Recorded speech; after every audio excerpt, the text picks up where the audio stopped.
avec près de 130 membres compagnie, nous avons pu faire du bon travail. Mais nous sommes bien conscients que nous pouvons et devons faire beaucoup mieux. En tant que je voudrais me vanter du nombre important des entreprises dans les organisations du secteur privé, mais le tableau plus large m'en empêche. La réalité est que notre économie formelle est faible. Le nombre de politiques publiques en place pour développer notre économie formelle est encore plus faible. Le nombre de personnes impliquées dans la corruption, tant dans le secteur public que dans le secteur privé, dépasse de loin ce qui renforce activement l'économie formelle. Pour continuer à mettre en contexte, le constat est que la balance commerciale d'Haïti est déficitaire. Le chiffre des importations annuelles est de plus de 4 milliards de dollars, alors que celui des exportations atteint à peine 1 milliard. L'aide externe a été significativement réduite en 2016, principalement tout d'abord à cause de la baisse du prix du pétrole qui a affecté le programme de Petro-Caribé, et d'autre part du fait que la communauté internationale, pendant 1 an qu'a duré le gouvernement de transition, est restée passive et n'a contribué à aucun financement. Par ailleurs, notre économie est l'une des plus risquées du monde. Nous sommes sujets aux catastrophes naturelles. Nous avons une longue histoire de bouleversements politiques et avons hérité un système de justice incroyablement faible. Nos frontières ne sont pas adéquatement contrôlées, ce qui rend notre production nationale encore plus vulnérable à la concurrence déloyale et à la perte de revenus pour l'État haïtien. De plus, le népotisme entrave le placement professionnel qualifié dans des postes clés. Nous fonctionnons dans l'affaire moun pas trop. Nous pourrions choisir d'investir des centaines de millions de dollars dans nos entreprises, mais l'environnement dans lequel nous opérons aujourd'hui permet à peine que l'investissement renforce l'économie formelle. Nous ne pouvons pas prétendre continuer à faire les mêmes choses de la même manière et penser que nous allons obtenir de meilleurs résultats. Nous avons besoin de changement. Nous devons être des agents de changement. La stabilité politique et la relance de la production nationale permettront d'augmenter les exportations et les investissements étrangers en Haïti. Tout ceci aura une incidence positive sur la création d'emplois et l'augmentation des recettes fiscales. Notre environnement d'affaires n'est pas facile, mais c'est notre environnement. Nous devrons prendre des décisions difficiles pour les investissements nécessaires à la stimulation de l'économie se matérialise. Nous sommes condamnés à prendre des décisions, fussent-elles impopulaires, qui vont défier le statu quo socio-économique de notre pays. Nous sommes condamnés à reviser notre stratégie si nous voulons une économie plus compétitive au niveau régional. Nous avons besoin des investissements. Alors nous devons créer un environnement plus stable qui permet de faire des provisions à moyen et à long terme. Notre économie a besoin de petites et moyennes entreprises bien structurées, d'une diaspora bien entourée, facilitant ainsi les investissements locaux et étrangers. Tout cela va nous permettre de retenir dans le pays les talents locaux, ainsi qu'encourager à rentrer au pays ceux qui sont en formation à l'étranger, car il y aura des opportunités professionnelles intéressantes pour eux ici en Haïti. Un cadre légal des affaires qui soit propice aux investissements aurait une incidence socio-économique pour nous tous, un code de travail revisé, une politique sur le salaire minimum et un programme d'assurance maladie, autant d'initiatives qui redonneraient confiance aux travailleurs et rendraient les entreprises plus compétitives, et ce, sans mettre en danger les emplois et les investissements. Une économie plus sûre qui va davantage mettre en confiance les investisseurs potentiels, créateurs d'emplois et payeurs des taxes. Avec la fin possible de renouvellement du TPS, nous devrions saisir cette opportunité en intégrant au maximum les Haïtiens qui ont acquis une expérience et des compétences de travail pendant leur séjour aux États-Unis, afin de leur permettre de contribuer au développement de notre économie. Il y a place pour tout Haïtien, à tout étranger qui a envie de investir ici. D'ailleurs, tout le monde qui est là, chaque semaine, dans la Tibonite. Quand pile entrepreneur qui est dans la salle là, que maintenant déjà, vous avez regardé à yeux. Et je profiter de l'occasion, ça, honneur par moi à soi, pour me remercier publiquement les élus de l'Artibonite, plus particulièrement députés et sénateurs, maires qui dans la vallée, encadrement que vous avez depuis que nous commençons jusqu'à aujourd'hui. Régine Zodil,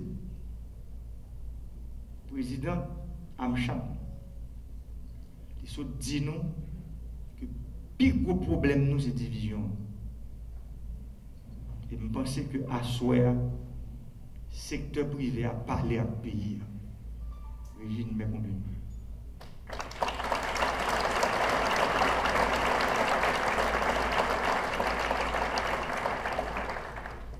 Et c'est exemple ça, dans le secteur public là, qui fait que depuis 7 février, nous montons sous pouvoir, nous ne pouvons pas engoumer le Parlement.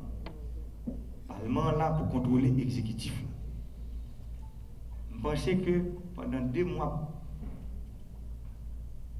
pouvoir, nouveau gouvernement, chaque semaine, ministre en bas, pour rendre compte.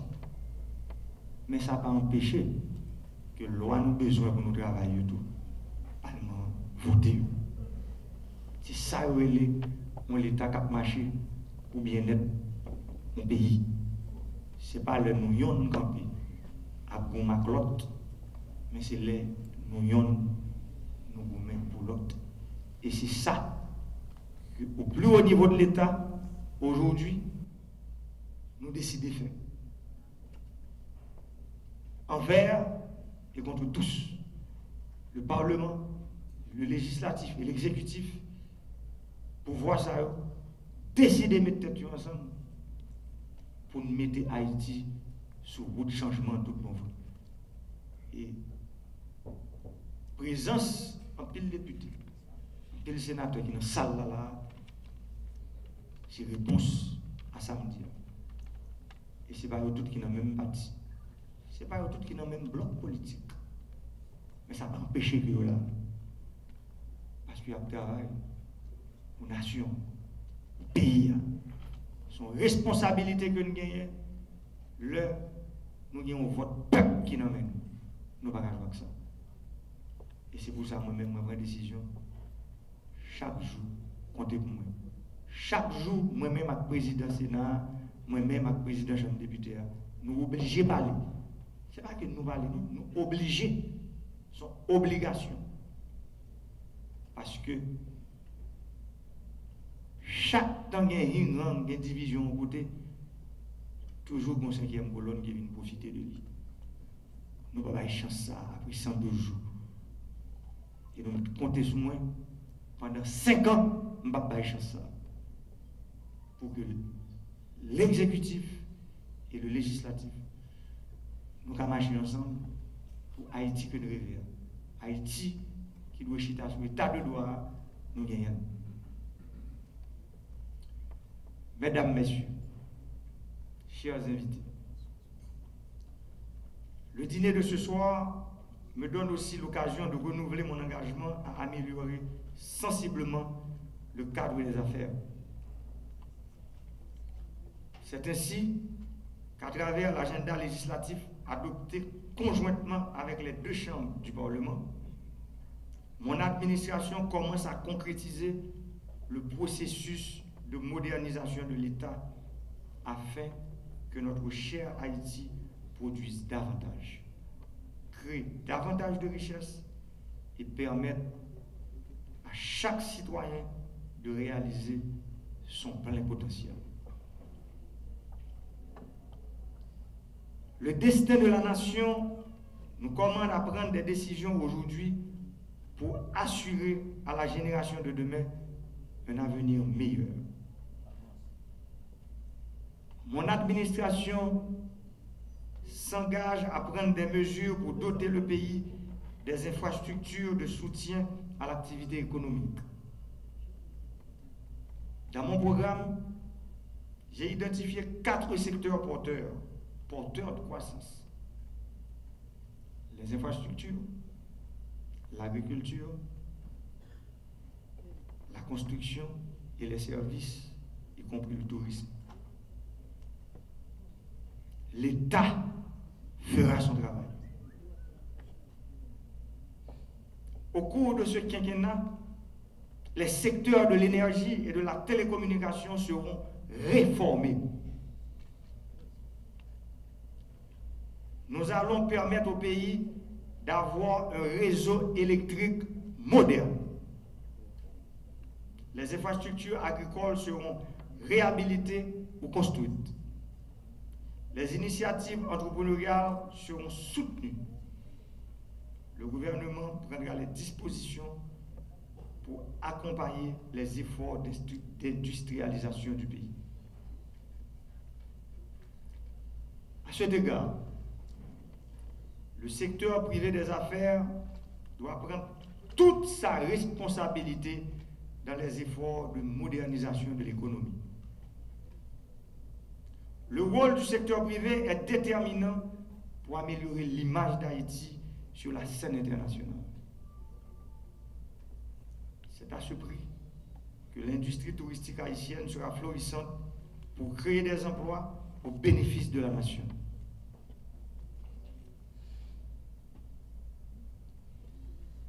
Le seuil de tolérance de ce pays par rapport à l'intolérance est tout simplement intolérable.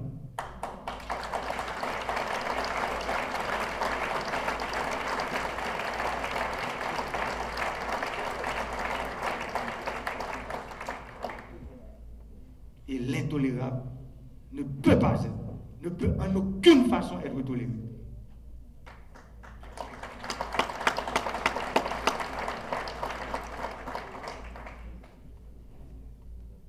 La démocratie que nous voulons bâtir doit avoir un fondement juridique, moral et éthique. Le développement du pays ne peut se faire dans le mépris de la loi en écartant les normes et les principes. Il n'y a pas de république sans repères. Il n'y a pas de démocratie sans des entrepreneurs qui prennent des risques. Il n'y a pas de progrès sans innovation. En refusant d'innover, nous nous écartons du progrès.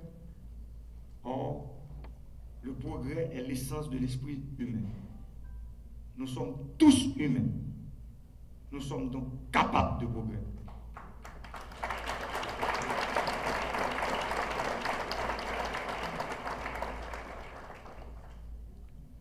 Je vous invite, mesdames et messieurs, à contribuer à un écosystème favorable à la croissance inclusive et au développement durable. Je vous prie aussi de bien vouloir investir dans le capital humain pour en faire la base de vos entreprises.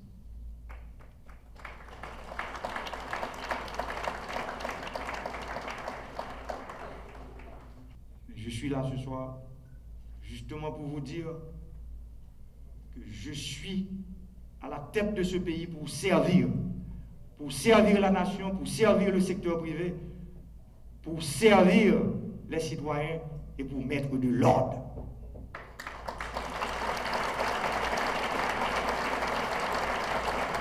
Voilà, mesdames et messieurs, donc les membres du Conseil de la Hamcham qui tiennent à décerner cette plaque au président de la République, son Excellence M. Jovenel Moïse, en guise de remerciement pour son engagement à renforcer les relations institutionnelles entre le secteur privé et le secteur public. Sous vos applaudissements, s'il vous plaît.